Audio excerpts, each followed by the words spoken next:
এই তোমরা কেমন আছো? পড়ো তো, পড়তে হবে, না পড়লে হবে না। প্রিয় শিক্ষার্থী বন্ধুরা, আমি তোমাদের আজকে কয়েকটি টিপস দিচ্ছি যেটা তোমার অনেক উপকারে লাগবে। যারা বড় আছেন তারা ভিডিওটি স্কিপ করুন।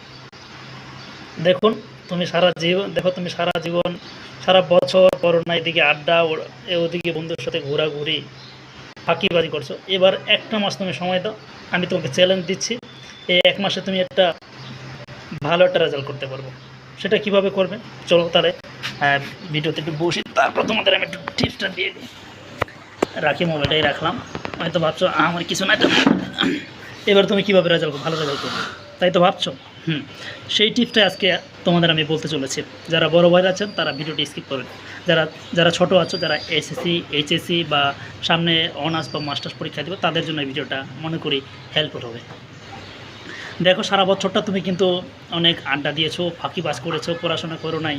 এখন কিন্তু চাচ্ছ যে মাত্র একটা মাসেও কি ভালো রেজাল্ট করা সম্ভব? হ্যাঁ, আমি চ্যালেঞ্জ দিয়ে বলছি এই ভিডিওতে যে এক মাসেও কিন্তু ভালো রেজাল্ট করা সম্ভব যদি তোমার ইচ্ছা শক্তি থাকে। এবার তুমি কী করবা, কয়টা টিপস আমি তোমাকে ধাপে ধাপে বলে দিই। প্রথমত তুমি চেষ্টা করো, তুমি যেই ক্লাসে আছো সেটা হতে পারে এসএসসি এইচএসসি বা মাস্টার্স বা অনার্স, যেটাই হোক, সেই তোমার হচ্ছে বিগত সালের যে প্রশ্নগুলো আছে সেই প্রশ্নগুলো আগে অ্যানালাইসিস করো। এবার তুমি দেখো যে কোন কোন জায়গা থেকে প্রশ্ন করা হচ্ছে, কোন কোন জায়গাতে প্রশ্নগুলো রিপিট করা আছে, সেগুলো খাতায় লিখে রাখো। লেখার পর এবার তুমি ধরো যে তোমার, বা শর্টকাটে বলছি, ভিডিওটা অনেক লং হবে।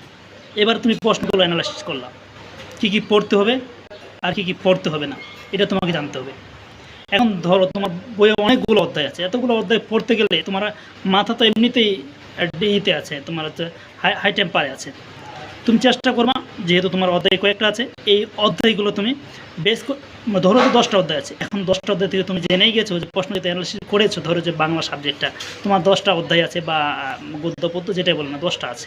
এখানে 10টার ভিতরে তুমি জানতে 5টা থেকে বা 8টা থেকে এখান থেকে প্রশ্ন কোনো না কোনোভাবে আসবে। তাহলে এই 8টা ভালো করে সুন্দর করে পড়ো।